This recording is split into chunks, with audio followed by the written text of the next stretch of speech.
আসসালামু আলাইকুম, আপনাদের মাঝে আবারও একটি নতুন ব্লগ ভিডিও নিয়ে চলে এসেছি। আজকের ভিডিওটি সম্পূর্ণ থাকবে মাছ নিয়ে। তো ঘুম থেকে চলে গিয়েছিলাম বাজারে মাছ কেনার জন্য। তো ঘরে একদম মাছ ছিল না, তো কোরবানির মাংস খেতে খেতে একদম টায়ার্ড হয়ে গেছি, আর খেতে ইচ্ছে করছিল না। বাঙালি বলে কথা, মাছ ভাত না হলে কিন্তু চলেই না।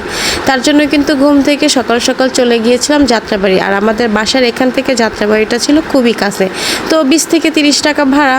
তো এর মধ্যে মানে চলে আসা যায়। আর যেখান থেকে আমরা মাঝে মধ্যে বাজার করি সেখানের ভাড়া 100 টাকা। যাত্রাবাড়ি থেকে মাছ কিনলে কিন্তু অল্প টাকার মধ্যে ঘুরে ঘুরে প্রচুর পরিমাণ মাছ কেনা যায়। তো আজকে বাজার থেকে কি মাছ আনছি, এখানে রুই নলা মাছ আনছি, তারপর এখানে ঝাটকা মাছ, পোয়া মাছ, চিংড়ি মাছ, তো আবার বাডা মাছ, তো বিভিন্ন রকমের মাছ নিয়ে আসছে। তো চিংড়ি মাছগুলো আমি আবার ফ্রিজে রেখে দিয়েছি। আর এখান দিয়ে আমার ছোটো বোন আর আমার আম্মু, তো ওরা মাছগুলো কাটাকাটি করতেছে। দেখেন এখানে পরিমাণ 3 কেজি পরিমাণ বাডা মাছ, এখানে 3 কেজি পরিমাণ রুই মাছ, তারপর পোয়া মাছ 2 কেজি পরিমাণ। তো এই মাছগুলো সব বাজারের তুলনায় যাত্রাবাড়ি থেকে একদম কম পাওয়া যাবে। তো আম্মু মাছগুলো কাটাকাটি করতেছে, আর আমি এদিক দিয়ে ভিডিও করতেছি। যেহেতু আমার শরীর খারাপ, মাছ ধরা যাবে না, তো তার জন্য আমি মাছগুলো ধরতে চাইলেও আম্মু দিতে চায়নি।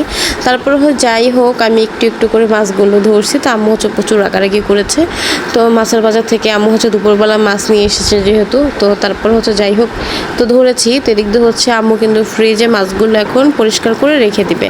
তো আমি মনে করি যে অন্যান্য তুলনায় বাজারের থেকে যাত্রাবাড়ির মাছ কিন্তু কম থাকে। প্রতিটা মাছে এলাকার বাজারের থেকে প্রতি মাছের কেজিতে 100 থেকে 150, 200 এরকম কম থাকে।